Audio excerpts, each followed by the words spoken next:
بسم اللہ الرحمن الرحیم۔ السلام علیکم۔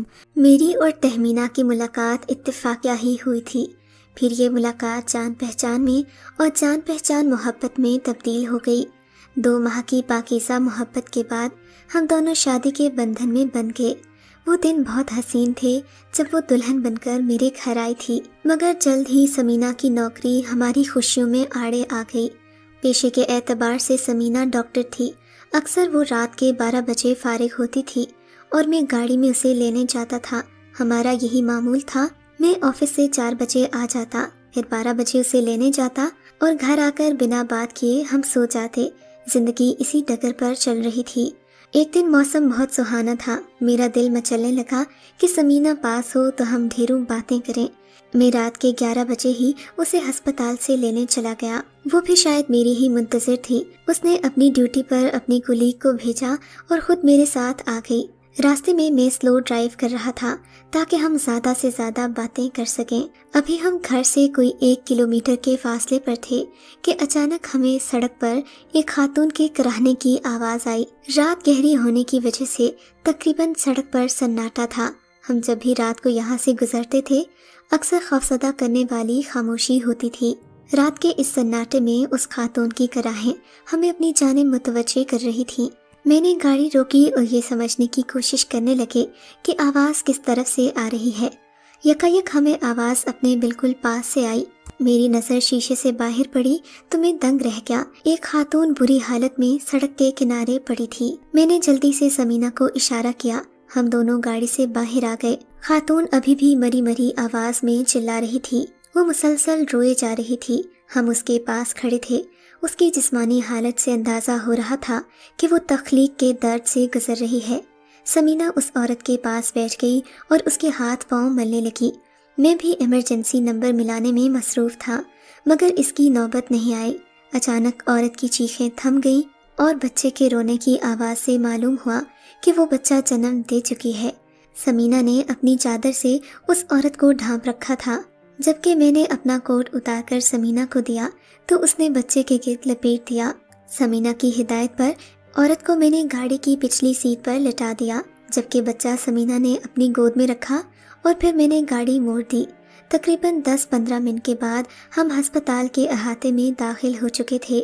سمینہ نے عملے کو عورت کو ایمرجنسی وارڈ میں لے جانے کا کہا اور خود بھی اس بچے کے ساتھ ہی ایمرجنسی وارڈ میں چلی گئی۔ میں باہر کھڑا سمینہ کا انتظار کرتا رہ گیا۔ اس نے مجھے اندر آنے سے منع کر دیا۔ تھوڑی دیر کے بعد جب اس نے مجھے اندر بلایا تو اس عورت کی حالت سنبھل چکی تھی۔ گول مٹول سا بچہ اس کے پہلو میں لیٹا ہوا تھا۔ اس سے پہلے کہ میں کچھ سمجھ پاتا، سمینہ نے ایک فائل میرے آگے کر دی کہ میں اس پر دستخط کر دوں۔ ہماری نئی نئی شادی ہوئی تھی۔ بیگم صاحبہ کی ہر بات میں سر آنکھوں پر رکھتا تھا، مگر یہ ایک ناقابل یقین سی بات تھی۔ ان کاغذات میں سمینہ نے والد کی جگہ میرا نام لکھ دیا۔ نام پڑھ کر میں حیرت زدہ رہ گیا۔ میں نے سمینہ سے پوچھا، یہ کیا ہے؟ تم نے مجھ سے پوچھے بنا ہی باپ کے خانے میں میرا نام لکھ دیا؟ اگر تمہیں مجھے باپ بنانے کی اتنی جلدی ہے تو پھر خود ماں کیوں نہیں بن جاتی؟ میں نے محبت سے مگر چڑچڑے انداز میں کہا، مگر میرے کہنے کا کوئی اثر نہ ہوا۔ اس نے پیار سے ان کاغذات پر سائن تو کروا دیے، مگر میں نہیں جانتا تھا کہ یہ سائن مجھے کس قدر مہنگے پڑیں گے۔ 1 گھنٹے کے بعد سمینہ نے اس عورت کو نرس کے حوالے کیا اور میرے پاس آ کر کہا، گھر چلو۔ میں تو یہی چاہتا تھا۔ میں اسے لے کر گھر آ گیا۔ راستے میں ہم نے اس بارے میں کوئی بات نہ کی۔ ہم پورا راستہ اپنی باتوں میں مگن رہے۔ سمینہ کا کہنا تھا، اس نے جو کچھ بھی کیا ہمدردی میں کیا ہے، ورنہ اس طرح کی خواتین کے لیے عموماً مسئلے پیدا ہو جاتے ہیں اور ہسپتال والے بات تھانے تک لے جاتے ہیں۔ میں نہیں چاہتی تھی کہ عورت کے ساتھ کچھ ایسا ہو۔ ویسے بھی وہ بیچاری حالات کی ماری ہوئی لگ رہی تھی۔ خیر، اگلے دن میری آفس سے چھٹی تھی۔ سمینہ نے اس عورت کو میرے ساتھ گھر روانہ کر دیا۔ اس نے مجھے سمینہ کا خیال رکھنے کا کہا اور خود ہسپتال چلی گئی۔ سمینہ نے کہا تھا میری سالگرہ کی وجہ سے آج وہ جلد ہی گھر آ جائے گی۔ اس کی اس بات پر میں خوش ہو گیا۔ رات کے 9 بجے تھے۔ میں خاتون کو سوپ وغیرہ دے کر سمینہ کو لینے ہسپتال چلا گیا۔ آج میں معمول سے ذرا پہلے جا رہا تھا، مگر حیرت کی بات تھی 9 بج رہے تھے، سڑکیں خالی تھیں۔ شاید موسم کا اثر تھا۔ شہر میں دھند کافی تھی، سردی بھی بڑھ چکی تھی، اسی لیے لوگ اپنے اپنے گھروں میں دبکے بیٹھے تھے، جبکہ مجھے اور سمینہ کو یہی موسم سب سے زیادہ اچھا لگتا تھا۔ اسی موسم میں ہم گھر سے باہر بھی نکلتے تھے، مگر نہ جانے کیوں آج میرا دل اداس سا تھا۔ یوں لگ رہا تھا آج کچھ انہونی ہونے والی ہے۔ اور اس وقت تو مجھے اور بھی زیادہ شک ہونے لگا جب ہماری گاڑی کے پیچھے ایک گاڑی مسلسل ہمارا پیچھا کرتی دکھائی دی۔ میں نے گاڑی کو نظر انداز کیا کیونکہ ویسے بھی وہ ہمارے پیچھے تھی، مگر کہتے ہیں مصیبت انسان سے پوچھ کر نہیں آتی۔ ہسپتال سے تھوڑے فاصلے پر پہنچے تھے کہ 3 موٹر سائیکلوں نے ہمارا راستہ روک لیا۔ ان میں ایک چہرہ جانا پہچانا سا لگ رہا تھا، یا پھر میرا وہم تھا، جبکہ باقی چہرے انجان تھے۔ انہوں نے اپنے چہروں کو نقابوں سے ڈھانپ رکھا تھا۔ انہیں دیکھ کر میرے دل میں خوف کی لہر دوڑ گئی۔ میں نہتا تھا جبکہ وہ مسلح تھے، ان کی آنکھوں سے خون ٹپک رہا تھا۔ جبکہ سمینہ نے یہ دیکھ کر مجھے گاڑی کی سپیڈ تیز کرنے کا کہا، مگر اس کا کوئی فائدہ نہیں تھا۔ گاڑی کے آگے موٹر سائیکلیں تھیں، جبکہ گاڑی کے پیچھے ایک اور گاڑی تھی۔ ہم مکمل طور پر ان کے نرغے میں آ چکے تھے۔ اب میرے پاس کوئی چارہ نہیں تھا کہ میں اپنی اور اپنی بیوی کی جان بچا سکوں۔ یکایک میرے ذہن میں خیال آیا کہ مر جاؤں گا مگر اپنی بیوی کو ان لوگوں کے رحم و کرم پر نہیں چھوڑوں گا۔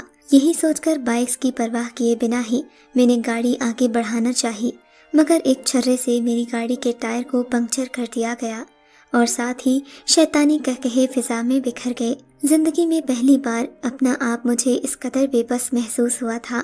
وہ گنڈے مسلسل ہماری طرف بڑھ رہے تھے، جبکہ خوف سے سمینہ کا برا حال تھا۔ وہ رونے چلانے لگی تھی۔ اس سے پہلے کہ غیرت سے مجبور ہو کر میں ان لوگوں سے الجھ پڑتا، مجھے اپنے کاندھے میں چبھن سی محسوس ہوئی۔ اس کے ساتھ ہی میری آنکھوں کے آگے اندھیرا چھا گیا۔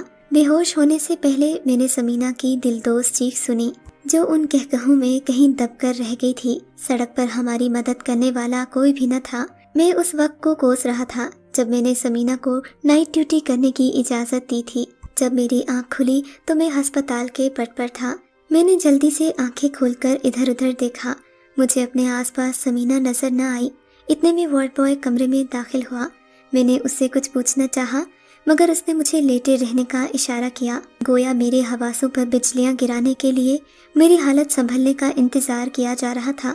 اگلے دن جو خبر مجھے سنائی گئی اس سے تو بہتر تھا کہ مجھے ہوش ہی نہ آتا اور اس حادثے میں میری جان چلی جاتی۔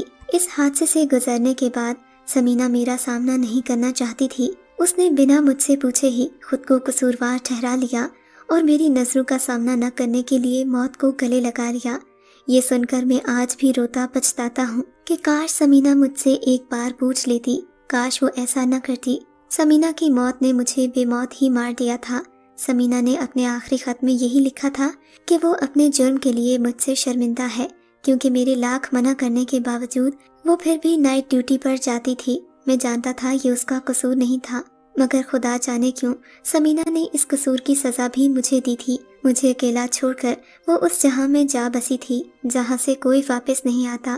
میری دنیا لٹ چکی تھی، مگر آس پاس کچھ بھی نہ بدلا تھا۔ میں گھر آیا تو وہ خاتون بچے کے ساتھ میرے کمرے میں ہی موجود تھی۔ وہ ہمارے حالات سے بے خبر تھی۔ میں اسے کیا بتاتا مجھ پر کیا بیت چکی ہے۔ میرا انداز پہلے کی طرح معمولی تھا۔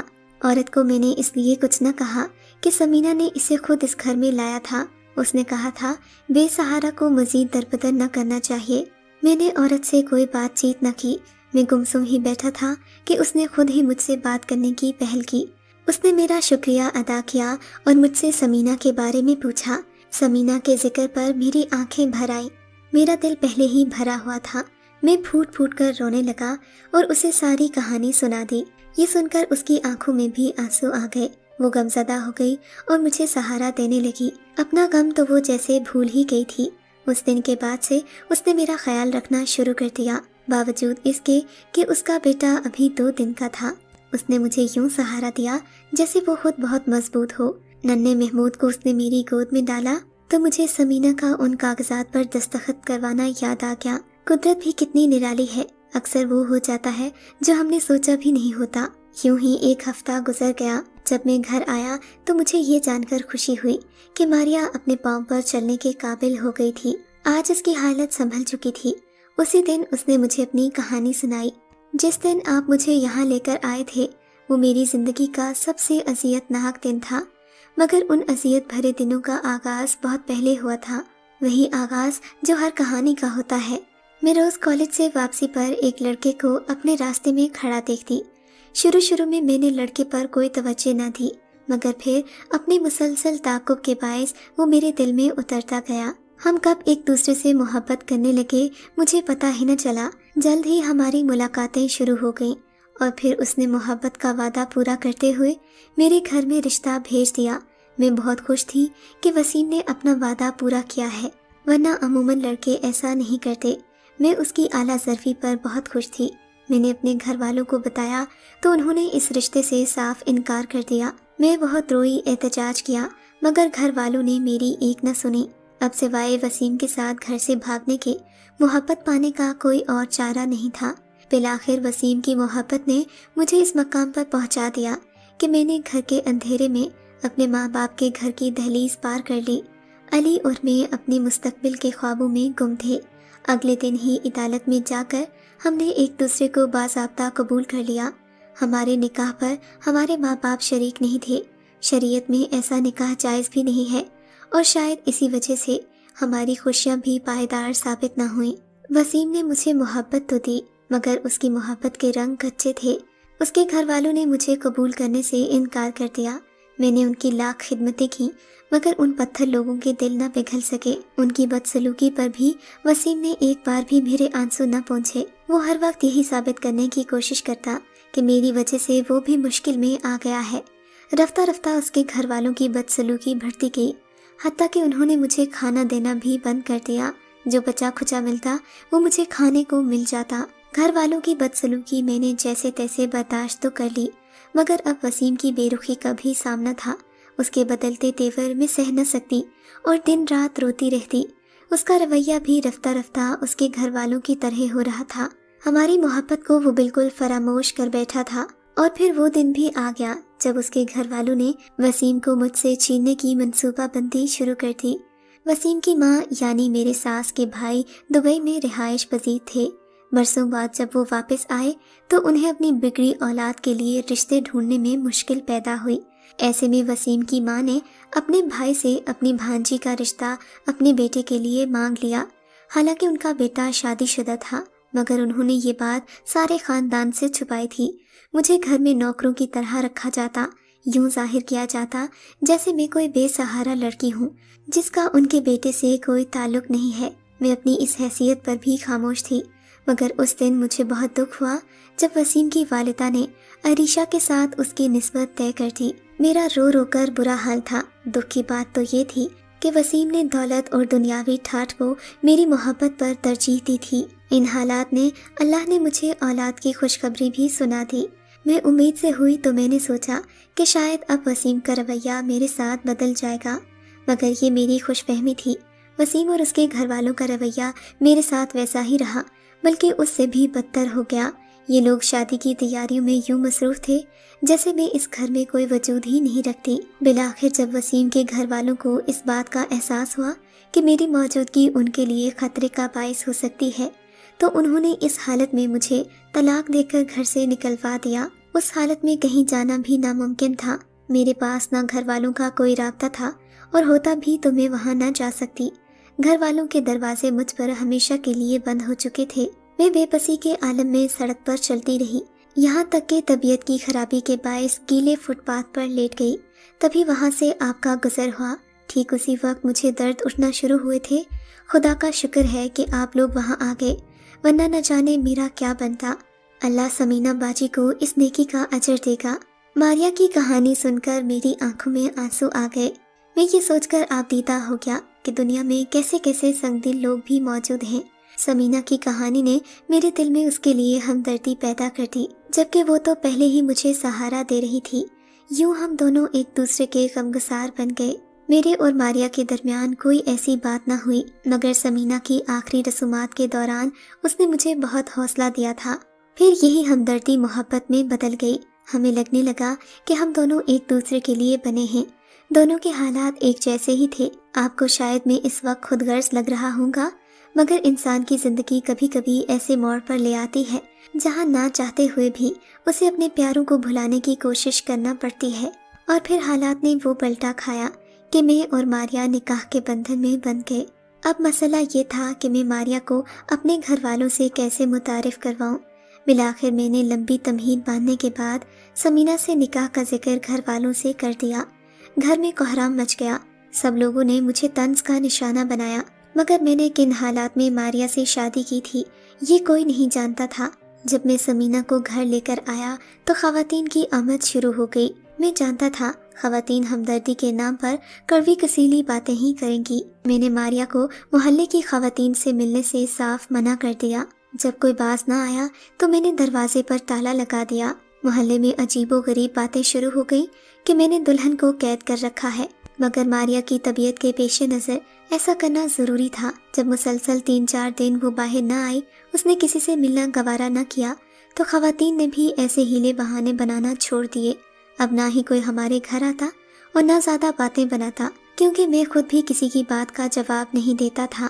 زمانے بھر کی شکایتوں کے باوجود بھی میں نے ماریا کو اپنا ایمان مکمل کرنے کے لیے اور اسے سہارا دینے کے لیے اپنایا تھا۔ آپ جو بھی کہیں، مگر مجھے اپنے فیصلے پر فخر ہے۔ ہماری شادی کو آج 10 سال بیت چکے ہیں۔ محمود کے علاوہ ہمارے خاندان میں 2 اور بیٹوں کا اضافہ ہو چکا ہے، جبکہ میں لوگوں کی باتوں سے بچنے کے لیے اپنے خاندان سمیت ایک نئی جگہ پر آ گیا ہوں، کیونکہ سچ پوچھے زمانے کی بے تکی باتیں سننے کی اب مجھ میں ہمت نہیں رہی۔